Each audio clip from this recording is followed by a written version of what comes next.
श्रीमद्कुंज विहारिणे नमः। श्री स्वामी हरिदासो विजय तीर्थराम। स्वयंभू मनु के दो पुत्र हुए, प्रिव्रत एवं उत्तानपाद। महाराज उत्तानपाद की दो रानियां थीं, सुनीति एवं सुरुचि। सुनीति के पुत्र थे ध्रुव और सुरुचि के उत्तम। राजा को अपनी छोटी रानी सुरुचि अत्यंत प्रिय थी। सुनीति से महाराज उदासीन से ही रहते थे। भैया, नाम का बड़ा महत्व होता है, यह भी स्मरण रखना। सुनीति अर्थात सुंदर नीति और सुरुचि अर्थात रुचि के अनुसार जो प्रिय लगे, और इसीलिए सुनीति के पुत्र होते हैं ध्रुव और सुरुचि के उत्तम। क्योंकि अपनी रुचि के अनुसार जब हम कोई कार्य करते हैं तो उससे हमें लगता है हमें सुख मिला, बड़ा उत्तम कार्य हुआ। तो इन सब बातों पर जो भी भक्त चरित्रों में आती हैं, नाम का भी बड़ा महत्व है, अर्थ का भी बड़ा महत्व है उनके। तो इसीलिए महाराज को स्वार्थवश अपनी रुचि के अनुसार ही सुरुचि प्रिय थी, नीति नहीं। एक दिन महाराज उत्तानपाद सुरुचि के पुत्र उत्तम को गोद में लेकर उससे स्नेह कर रहे थे। उसी समय वहां ध्रुव भी खेलते हुए आ पहुंचे और पिता की गोद में बैठने की उत्सुकता प्रकट करने लगे। राजा ने उन्हें गोद में नहीं उठाया तो वे मचलने लगे। वहां बैठी हुई छोटी रानी सुरुचि ने अपनी सौत के पुत्र ध्रुव को मचलते देखा तो ईर्ष्या और गर्व से कहा, बेटा, तूने मेरे पेट से जन्म नहीं लिया, फिर महाराज की गोद में बैठने का प्रयत्न क्यों करता है? तेरी यह इच्छा दुर्लभ वस्तु के लिए है। बच्चा होने से ही तू नहीं समझता कि किसी दूसरी स्त्री का पुत्र राज्य सिंहासन पर नहीं बैठ सकता। यदि उत्तम की भांति तुझे भी राज्य सिंहासन पर या पिता की गोद में बैठना हो तो पहले तपस्या करके भगवान को प्रसन्न कर और उनकी कृपा से मेरे पेट से जन्म ले। छोटा सा बालक, किंतु विमाता के वचन बाण जैसे लगे। मुख क्रोध से लाल हो गया, श्वास जोर जोर से चलने लगा। रोते हुए वहां से अपनी माता के पास गए। महाराज भी छोटी रानी की बात सुनकर प्रसन्न तो नहीं हुए, किंतु वे कुछ बोल ना सके क्योंकि वह रानी उन्हें अत्यंत प्रिय थी। ध्रुव की माता सुनीति ने अपने रोते हुए पुत्र को गोद में उठा लिया। बड़े स्नेह से पूछा कि क्या कारण है, बताओ बेटा। और यह बातें सुनकर सुनीति को बड़ी व्यथा हुई। वह भी रोने लगी और बोली, बेटा, सभी लोग अपने ही भाग्य से सुख या दुख पाते हैं, अतः किसी दूसरे को अपने अमंगल का कारण कभी नहीं मानना चाहिए। देखा जाए तो तुम्हारी विवाहता ठीक ही कहती है। तुमने दुर्भाग्य के कारण ही मुझ अभागिनी के गर्भ से जन्म लिया। मेरा अभाग्य से बड़ा और क्या होगा कि मेरे आराध्य महाराज मुझे अपनी भार्या की भांति राज सदन में रखने में लज्जित होते हैं। परंतु बेटा, तुम्हारी विमाता ने जो शिक्षा दी है वह निर्दोष है, तुम उसी का आचरण करो। यदि तुम्हें उत्तम की भांति महाराज की गोद में बैठना है तो कमल नयन अधोक्षज भगवान के श्री चरण कमलों की आराधना करो, जिनके पाद पद्म की सेवा करके योगियों के भी वंदनीय परमेष्ठी पद को ब्रह्मा जी ने प्राप्त किया। और तुम्हारे पिता में भगवान मनु ने यज्ञों के द्वारा जिनका यजन करके दूसरों के लिए दुष्प्राप्य भूलोक और स्वर्गलोक के भोग एवं मोक्ष प्राप्त किए। तुम भी उन्हीं भक्त वत्सल भगवान का आश्रय लो। अनन्य भाव से अपने मन को उनमें ही लगाकर उनका भजन करो। उन कमल लोचन भगवान के अतिरिक्त तुम्हारा दुख दूर करने वाला और कोई नहीं है। भगवान समस्त ऐश्वर्यों के स्वामी हैं। जिन लक्ष्मी जी का दूसरे लोग अन्वेषण करते हैं, उनके लिए तपस्या करते हैं, प्रार्थना करते हैं, वे भी हाथ में कमल लिए उन परम पुरुष के पीछे पीछे ही चलती हैं। अतएव तुम उन दया में भगवान नारायण की शरण लो। माता की बात सुनकर ध्रुव ने अपने चित्त को स्थिर किया और पिता के नगर को छोड़कर वन की ओर चल दिए। भैया, जब कोई भगवान पर विश्वास करके उनकी ओर चल पड़ता है, तब वे दया में उसकी सारी चिंता स्वयं करते हैं। आजकल गुरु ढूंढने का, संत ढूंढने का प्रयत्न बहुत लोग करते हैं, किंतु समझने की बात यह है कि ढूंढने से संत या गुरु नहीं मिलते। संत तो भगवान के स्वरूप होते हैं। भगवान की कृपा से सच्चे अधिकारी को ही वे मिलते हैं और उनको पाने के लिए कोई प्रयत्न भी नहीं करना पड़ता, वे तो स्वयं आते हैं।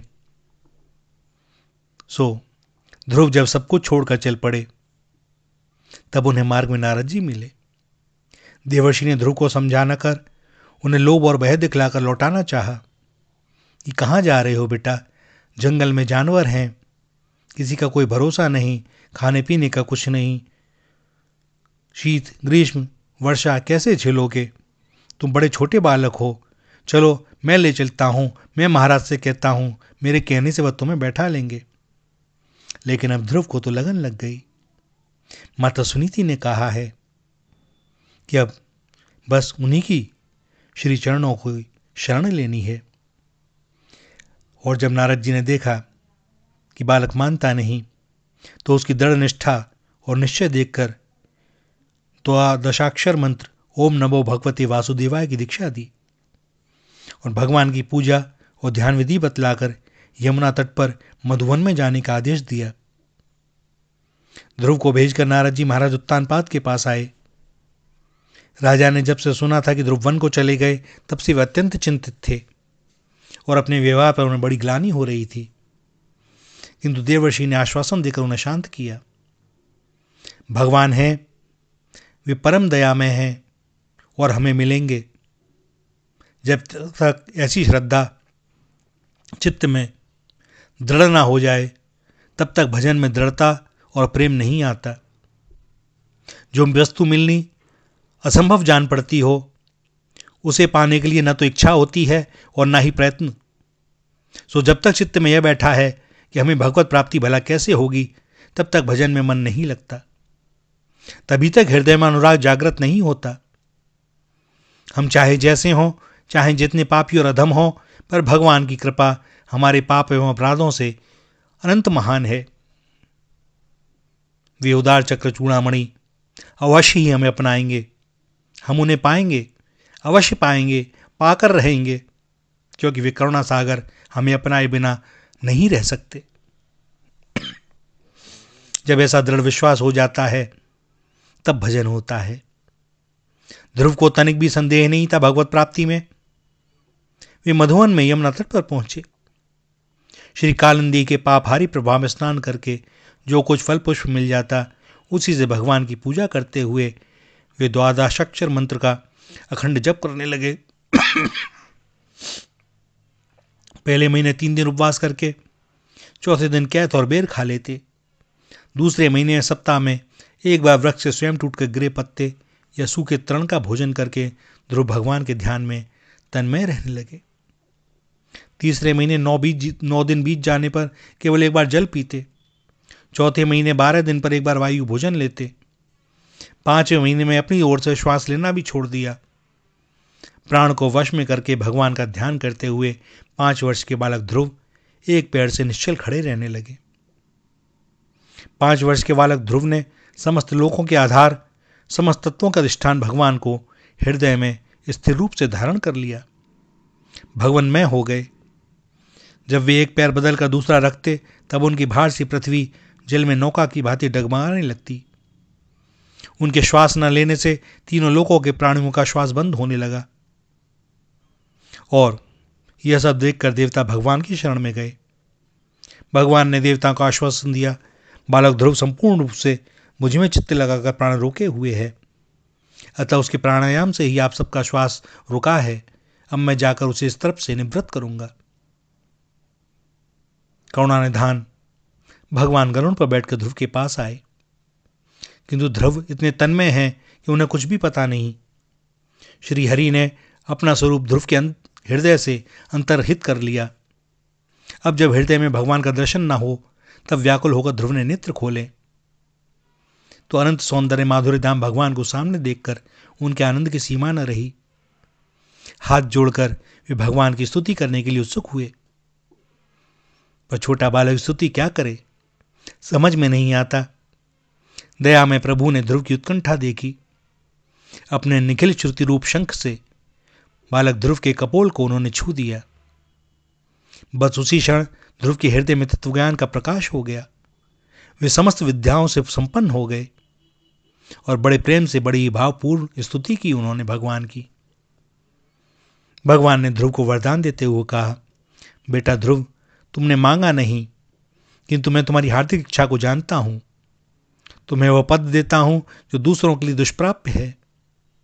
इस पद पर आज तक कोई दूसरा पहुंचा नहीं। सभी ग्रह, नक्षत्र, तारामंडल उसकी प्रदक्षिणा करते हैं। पिता के वानप्रस्थ लेने पर तुम पृथ्वी का दीर्घकाल तक शासन करोगे और फिर अंत में मेरा स्मरण करते हुए उस सर्वश्रेष्ठ ब्रह्मांड के केंद्रभूत धाम में पहुंचोगे, जहां जाकर फिर संसार में लौटना नहीं पड़ता। इस प्रकार वरदान देकर भगवान अंतर्ध्यान हो गए। भगवान के सच्चे भक्त अपने स्वामी से उनके अतिरिक्त और कुछ नहीं मांगते। ध्रुव को भगवान के अंतर्ध्यान में बड़ा खेद हुआ। मन ही मन सोचने लगे, मेरी बहिर्मुखता कितनी बड़ी है, मैं कितना मंदभाग्य हूं कि संसार चक्र को सर्वथा समाप्त करने वाले श्री नारायण के चरणों को प्राप्त करके भी मैंने उनसे केवल नश्वर भोग मांगे। अवश्य ही असहिष्णु देवताओं ने मेरी बुद्धि में भ्रम उत्पन्न कर दिया। देवर्षि ने तो मुझसे ठीक ही कहा था। उन्होंने तो मुझे मोक्ष के लिए ही भगवान को प्राप्त करने का आदेश दिया था और ईर्ष्या, देश, मान, अपमान को तुच्छ मानकर छोड़ देने को कहा, पर मैंने उनकी वाणी को माना नहीं। मैंने जो श्रेष्ठ पद मांगा वह तो नश्वर है, व्यर्थ ही मैंने उसकी याचना की। जगत दाता परम दुर्लभ भवभयहारी भगवान को तब से प्रसन्न करके भी मैंने संसार सागर का ही भोग मांग लिया। मैं कितना अभागा हूं। इस प्रकार स्वयं को धिक्कारते हुए वे घर लौटे। जो भगवान की ओर लग जाता है उसकी सभी प्रतिकूलताएं अनुकूलताएं में बदल जाती हैं। जिस पर वे भगवान प्रसन्न हो जाते हैं उससे सभी प्राणी प्रसन्न हो जाते हैं, सभी उसका आदर करते हैं। यहां तक कि शत्रु भी शत्रुता छोड़कर उसके मित्र बन जाते हैं। ध्रुव के वन में जाते ही महाराज उत्तानपाद के हृदय में बड़ा भारी परिवर्तन हो गया। अब वे अपने पुत्र के अनुराग से व्याकुल हो गए। ध्रुव की माता सुनीति का सम्मान करने लगे। राज्य भोग तथा सब सुख भोग उन्हें फीके लगने लगे। अब वे केवल बालक ध्रुव का ही रात दिन चिंतन करते और जब उन्हें ध्रुव के लौटने का समाचार मिला उनके हर्ष का पारावार न रहा। बड़े उत्साह से गाजे बाजे से हाथियों को सजाकर रानियों, मंत्रियों, ब्राह्मणों के साथ वे अपने पुत्र को आगे लेने गए। नगर के बाहर जैसे ही बालक ध्रुव आते दिखाई दिए, राजा हाथी से भूमि पर उतरे। भूमि पर लेटकर प्रणाम करते पुत्र को गोद में उठाकर अपने हृदय से लगा लिया। उनके नेत्रों से आंसुओं की धारा चलने लगी। ध्रुव ने पिता के पश्चात विमाता सुरुचि को प्रणाम किया और सुरुचि ने भी उन्हें गोद में ले लिया और कंठ रुक जाने से वह केवल इतना ही कह सकी, बेटा जीते रहो। माता सुनीति को तो अपने प्राणों के समान पुत्र मिला था। सब लोग सुनीति के पूर्ण स्वभाव की प्रशंसा कर रहे थे। नगर बड़े जोर शोर से सजाया गया। बड़े सत्कार पूर्वक ध्रुव को महाराज राजभवन में लाए। कुछ दिनों के पश्चात महाराज को वैराग्य हो गया। उन्होंने ध्रुव का राज्याभिषेक कर दिया और स्वयं भगवान का भजन करने तपोवन चले गए। ध्रुव की विमाता सुरुचि के पुत्र उत्तम का विवाह नहीं हुआ था। एक दिन वन में आखेट करते समय वे कुबेर की अलकापुरी के पास हिमालय पर पहुंच गए। वहां यक्षों से उनका विवाद हो गया और यक्षों ने उन्हें मार डाला। भाई की मृत्यु सुनकर ध्रुव को बड़ा क्षोभ हुआ। उन्होंने यक्षपुरी पर आक्रमण कर दिया। बड़ा प्रचंड संग्राम हुआ। बहुत सारे यक्ष मारे गए। अंत में ब्रह्मलोक से आकर भगवान मनु ने ध्रुव को समझाया, बेटा ये यक्ष उपदेव हैं। इनके स्वामी कुबेर भगवान शंकर जी के सखा हैं।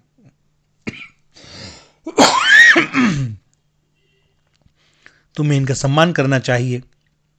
प्राणी अपने ही कर्म से जीवन या मृत्यु को प्राप्त करता है। ये यक्ष तो निरपराध हैं। यदि किसी ने अपराध किया भी हो तो एक के अपराध के बदले दूसरे बहुतों को दंड देना उचित नहीं है। तुम क्रोध को छोड़कर कुबेर जी से क्षमा मांग लो। ध्रुव ने पितामह की आज्ञा स्वीकार की। युद्ध से अलग हो जाने पर कुबेर जी ने उन्हें दर्शन दिया और वरदान मांगने को कहा। इस बार ध्रुव ने वरदान मांगा कि भगवान के चरणों में मेरा अविचल अनुराग हो। यह वरदान देकर कुबेर जी अदृश्य हो गए और ध्रुव अपनी राजधानी को लौट आए। भोगों से विरक्त होकर चित्त को भगवान में लगाए हुए दीर्घकाल तक ध्रुव ने राज्य किया। अंत में वे संपूर्ण भूमंडल के अधिपति भोगों से विरक्त होकर बद्रिकाश्रम चले गए। वहां मंदाकिनी में स्नान करके वे भगवान का एकांत चित्त से ध्यान करने लगे। उसी समय आकाश से एक दिव्य विमान आया। विमान के साथ भगवान के पार्षद भी आए। भगवत पार्षदों को देखकर भगवान नामों का कीर्तन करते हुए महाराज ध्रुव ने उन्हें साष्टांग प्रणिपात किया। पार्षदों ने कहा, राजन, हम भगवान नारायण के पार्षद हैं। आपने भगवान को अपने तप से प्रसन्न किया था। अब आप इस विमान पर बैठकर उस दिव्य लोक को चलें जिसकी सभी ग्रह नक्षत्र आदि प्रदक्षिणा करते हैं। ध्रुव ने स्नान किया, बद्रिकाश्रम के ऋषि मुनियों को प्रणाम किया। उनका आशीर्वाद लेकर जब वे विमान में बैठने लगे, उनका शरीर दिव्य हो गया। उसी समय वहां मृत्यु देवता आए। मृत्यु ने कहा, मेरा स्पर्श किए बिना कोई इस लोक से न जाए, ऐसी मर्यादा है।